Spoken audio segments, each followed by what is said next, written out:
Well, it's very important for us to make sure we know what our partners are doing. It's very important for us to understand what the AIA are doing in terms of their process as an organisation, and also in terms of its progress with AML from our side, because we need to know what your members, what the AIA members want from us for AML, how they're progressing with their understanding of AML, how the AIA is progressing in terms of its interaction with the outside world for AML. It's very important for us to gather that feedback, because without that feedback we're a bit blind really. So even for those of you who are already using AMLCC, we really welcome your feedback back to us of how you're getting on with it, what you think you do and don't like about it. All that stuff is really important for us. It's the same way we're looking for feedback from our professional partners is very important as well. So it's a feedback process for us. Very important we stay in touch with people, very important we learn from people.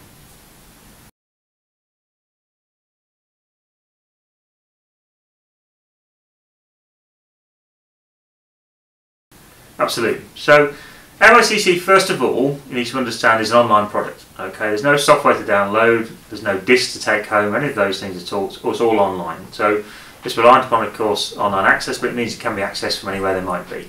So in other words, if you're working from home, if you work in the office, AMLCC is available. Now, what is AMLCC?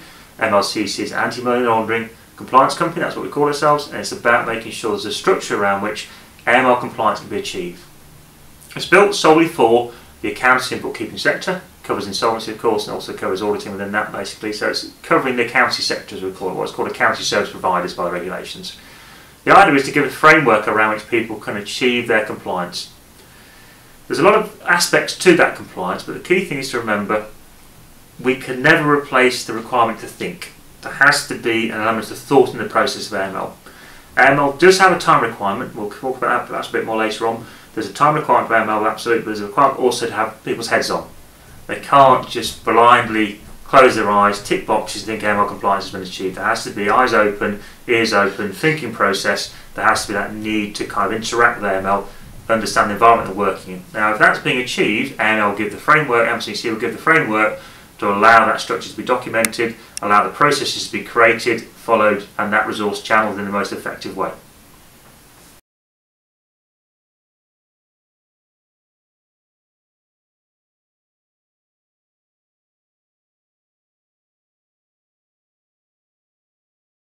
The main challenge for accountants of the new Money Laundering Regulations, 2017 regulations, will always be time. That's the most important thing to accept. If as a firm you cannot find the time to deal with AML, this is your biggest worry. Because if you're not doing it, you'll always be looking over your shoulder. You'll always be wondering, what haven't I done? And that's the biggest risk for a firm at the new regulations. Because what the new regulations are saying is that actually we want more powers given to supervisors, we want more regulation with the supervisors, we want more sectorial guidance, more kind of interaction really. So this is a bit of a kick to everyone in the sector to make sure they are AML compliant now. Okay. Now that allocation of resources is massively important, but when we look at that and say what's the most important things to consider ourselves about, I think one of the most difficult part of that, new part for us, is the requirement for a firm or a practice risk assessment. That will need us to assess our own risk of exposure to money laundering, terrorist financing as a firm. Okay, so what are we looking at? Why are we worrying ourselves about that then? So we're going to say, well, okay, first of all, what do our clients do? What sectors they operate in? What countries they operate in? What type of transactions they undertake? What sort of exposures they have to money laundering, terrorist finance that may expose us to money laundering, terrorist financing? What do we do as a firm? What services do we offer? How do we interact with our clients? Is it remotely? Is it online? Do we talk with people, meet with people? What areas do we work in? What type of work do we undertake? Most importantly, I suppose, what's our risk appetite?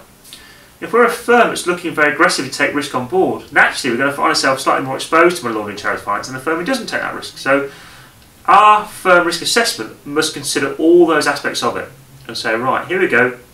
How do we make a decision about our risk? What risks are we facing? And also, how, once we identify those risks, what steps we take to mitigate that?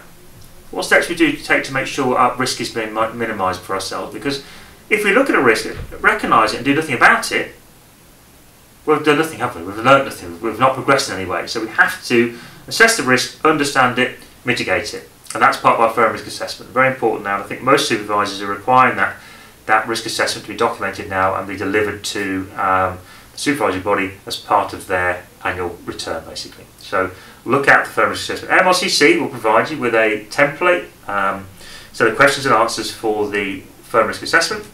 In there also is some mitigation steps and some guidance to help with that, to help understanding of it. Then also there's a comment box to add in comments about it. There's also the ability to mitigate a risk. So if you have gone through the process correctly, identifying a risk, you can then document it in the system and document the steps that have been taken to mitigate that risk and then reduce the risk level down for that particular question if you wish to. Okay, so that's the firm risk assessment. So then a question saying, right, what else do we need to do? What other things are happening with the new Money Laundering Regulations? It's really just a reinforcement of that requirement. Please don't forget, the current 2017 regulations go back to the 2015 EU Fourth Directive. That took 2 years to hit the UK. We were on the last day possibly to get that through, so we left it to the last moment to do it. We weren't alone in that, by the way, we left it to the last moment. They came from the 2012 update to the FATF guidance, so it's taken from 2012 to 2017 to get to the UK. So, although it's in the 2017 regulations coming through, expect to see further progression. There's always discussion of the 5th Money Laundering Directive, which is basically 4.5. It's amendments to the original EU 4th Directive being pushed through. They've already been passed through the EU. We'll have to come into the UK, I think, end of 2019, 2020. So we're going to see changes coming through. And you might think, okay, we're going to leave the EU. That's absolutely fine. Well, that's not the case, really, because we are, again, going back to the FATF guidance. We are a founder member of FATF, the Financial Action Task Force. They are the global anti-money laundering body. We will follow that. So don't expect to see it being relaxed in the UK in terms of the AM guidance. Expect that to be pushing forward all the time. So resource, I come at the beginning of the question. Resource is the most important thing. You have to find some time for this. And if you're sitting there going, I can't do it, then we have to look at how do we deal with that? How do we find time for that? Can we build some additional fees in there? What can we do to achieve it? Because the fact is, as much as we might not like the idea of doing it, we have to do it.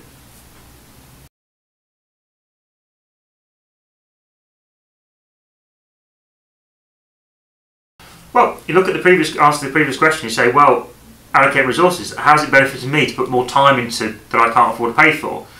Well, that's not quite the case, because what we're seeing here is actually an increasing of the profile of our sector. Our sector becomes better in perception, and we grow with that. Our professional body grows by being good at AML compliance, making sure its members are AML compliant, making sure the AIA is very high up the list of making sure it's one of the top bodies for making sure compliance is important amongst itself and its membership. That will drag and make it very important. It gives a good profile of lifting the membership profile as well. So those two are very important from that side. That overall profile is massively important in the sector. Don't forget, I think we've got 14 or 15 different supervisors for AML in our sector.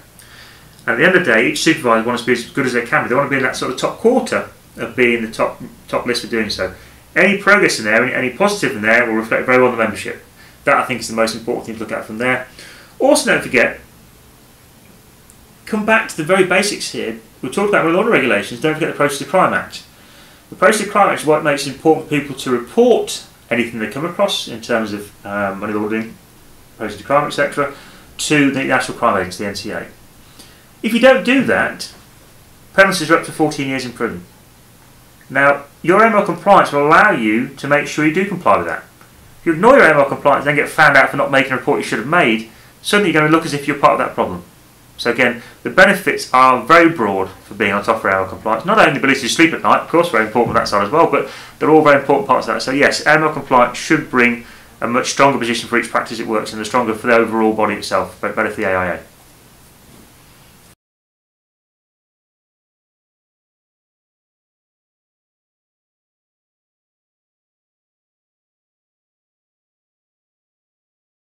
Absolutely, and I think it's very important to understand this, because although we have a system and structure in place, we can never take away the need to think. I think I mentioned before, you have to be able to have a thought process to understand the actual risk and keep the thought process based. AML can never be a tick, tick, tick, tick process. There has to be a thought process around it, an understanding of the client, understanding of the structure around it. Now for me, first of all, I would very rarely, given the number of talks we do in a year to accountants and bookkeepers, rarely do we find anyone that doesn't understand the client. Because to understand your client is about how you service your client. If you can't understand your client, you can't help your client. So AML is just saying, please document all this. So what we're doing with AMLCC is giving a framework around which to document this, gives a process to follow and a documentation in place to keep the records and a framework around to put that in place. None of the questions in AMLCC should be a surprise. They should all be questions relating to things that you already thought about, but we're asking you to document that, and the AML regulations are asking you to document that, so we're saying here's a framework, document it. Go through your training, go through your understanding of that. If you think about, if we can just take a couple of minutes to talk about kind of the breadth of AMLCC, but most importantly the breadth of AML compliance, and this year we've been working with a concept called We Love AML, or We Love AMLCC. Okay, We Love AML is just a sort of summary of the headings of areas we need to keep our risks and our actions in place. So I'll just very briefly run over that and talk into where AMLCC will offer that support as well. To start with We, and W of We is write it down. Documentation is everything. If you don't write it down in AML, it didn't happen. Okay, documentation is very important. So AMLCC gives you that framework to write everything down. It gives you structure to hold everything. So massive important from that side. E of We, educate and train. Massive important again. You've got training videos in AMLCC, one for the staff members, one for the senior management. Senior management watches 2 videos. There's tests at the end of the videos. Those videos are updated as the regulations change. Very important to give that structure to work off from there. That shows also, if you're the Money Laundering Reporting Officer, for example, of a practice, it shows that your staff have been trained as well. Massive important from that side. That's kept logged in the system. When someone watches the video, it's kept in the system, it's all logged in there as well. And the same way, within the firm policy, within the risk assessments, there's guidance, there's mitigation steps. So it's an ongoing education process offered in AMLCC and documentation of that process as well. So massive important from that side. Then we come to love. Okay, so the L of love is basically look out for a visit.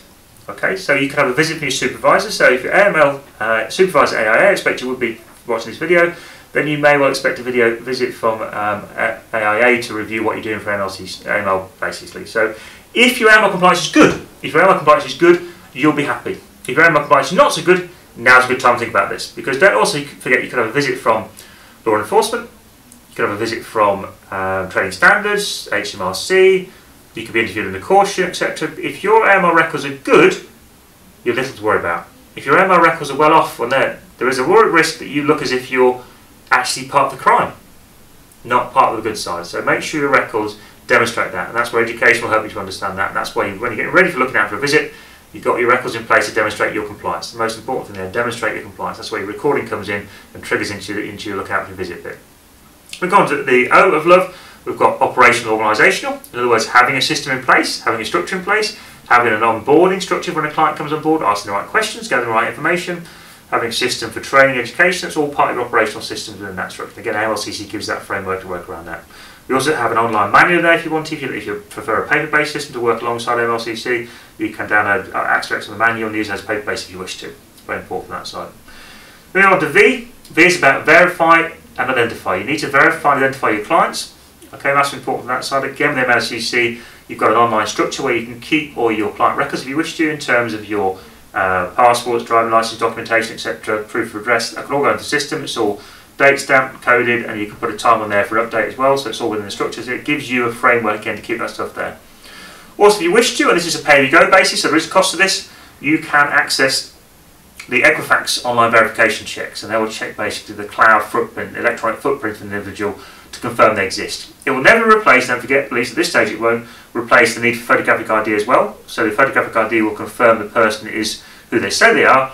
The online verification is very helpful in confirming that person exists, and those two things work together. We use that as a practice, as our practice we use that together basically for pretty much every client we have, which is very helpful from that side. So that's a pay-as-you-go within AMLCC as well. Then we come on to the E, which is basically evaluate risk. Okay, evaluate. We have to think about evaluating our risk as a firm. We talked about firm risk assessment. Then we have to think about risk assessing our clients. Again, AMLCC gives you templates, frameworks, check sheets, basically for, again, all online. So you go through, do your firm risk assessment, go to your client risk assessment. You have this functionality of mitigation risk if you wish to. Each of the questions where relevant have got a guidance in there, and also mitigation steps again. So it allows you to manage that risk. Every time you update those risk assessments, you create a new version of it. The historic versions are kept. PDF each time you do it, so it gives you a record of that as well, going forward from that side. We'll move on to the AML bit. AML A is allocate resources. Now we talked quite a lot about this. You've got to find a time to do this. There's no, I couldn't quite find the time to do it. Well, or it isn't quite good enough, and it has to be done basically. So we have to work out a system to do so. This is where AMLCC gives you that ability to do that as smooth and efficient as possible. Okay, so we've done the A, move on to the M. M is monitoring. AML is not set and forget, it's ongoing. As your client changes, your practice changes, we generally recommend to see at least checking over a client risk assessment once a year, amending your firm risk assessment as you need to, amending your firm policies as you need to, etc. It's all there to be done as you need to. Okay, it's all recorded in the system. Then we come to L, and L is law enforcement need to know. Don't forget our requirement to report to the NCA. Okay, AMLCC again gives you an internal reporting system, so one of your staff members can report to you within the system. It's logged in there between the MRO and the individual staff member. Then the MRO needs to decide if we need to report to the NCA. We can't link to the NCA, so it would be a direct report for yourself, the NCA, to do so. It's a national crime agency, very important on that side. So that's where we see the overall AML compliance, and we see how AMLCC helps with that, along with the various little bits and bobs and structure of that. Thank you.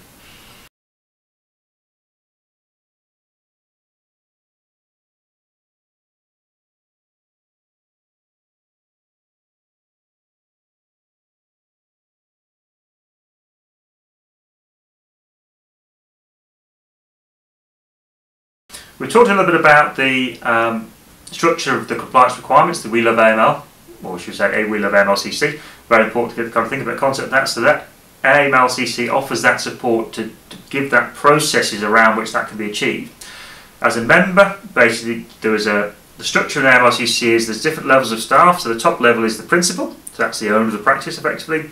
Then we have the MLRO, the Money Laundering Reporting Officer, often referred to now as the MLCP, Money Laundering Compliance Principal, basically the same thing, or sometimes known as the nominated officer for complexity, but basically the person is responsible for the money laundering compliance from the firm and responsible for reporting to the NCA is the next level, then the staff level basically. So as an AIA member in practice, they'll get principal setup basically, and then they have MRO plus 3 staff members.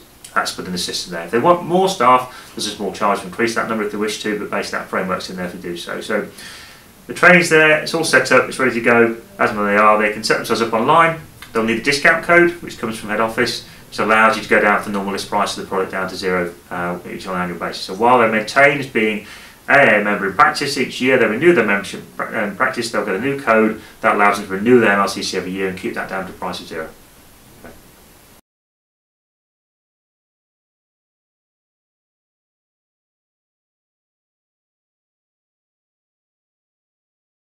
It's difficult for us to say you should use it or you have to use it. It's about making sure you as a firm are AML compliant. I'm sure there's other alternatives out there for them. I'm sure people use some paper systems, but at the very least I would say take advantage of the training in there. You've got 2 training videos professionally produced. They would be very useful as part of CPD for anybody. So if that's free, I mean that in itself would normally cost, well, you know how much the CPD video would cost. They're free anyway, so there's 2 in there. So at a very basic level, use that if you've not done that before. If you do everything else yourself, however you do it, doesn't matter. I'll still use the videos because it's helpful to you. Then you might say, well, perhaps I should use the policy as well. Have a read through the policy. Policy is educational.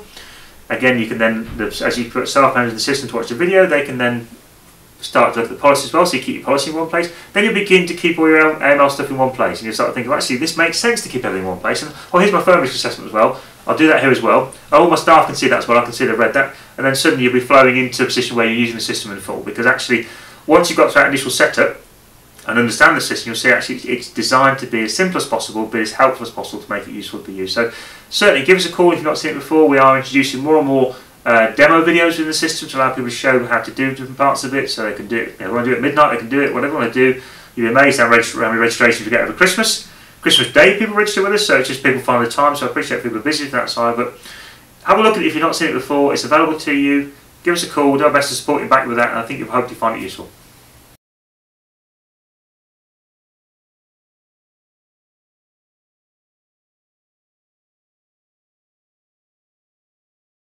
Well, I think the first place to call, of course, is give the AIA a call. Great support team here. Give them a call. They'll help you out with that. Give you some guidance on that side. Give us a call at AMLCC. We're happy to give any advice and guidance we can from that side, or show you how to use AMLCC. If you've not yet, it's worth looking at something called AML-GAS. AML-GAS is the anti-money laundering guidance for the accounting sector. It came out in March this year, 2018 this is, and basically it's a replacement for the previous CCAB guidance, which was the Combined Consultative Accounting Body guidance for AML. That AML-GAS has been adopted by all the accounting sector supervisors now. Definitely worth downloading a copy, have a read through that, you'll suddenly go, this is easy. And then when you read that through, you think, actually, well, if AMLCC is there for me, does this for me, does that for me, you'll see how it all fits together for you from that side. So certainly, give us a call, have a look online at your demos in AMLCC, download AML-GAS, and I think you'll start to feel more confident in the whole thing.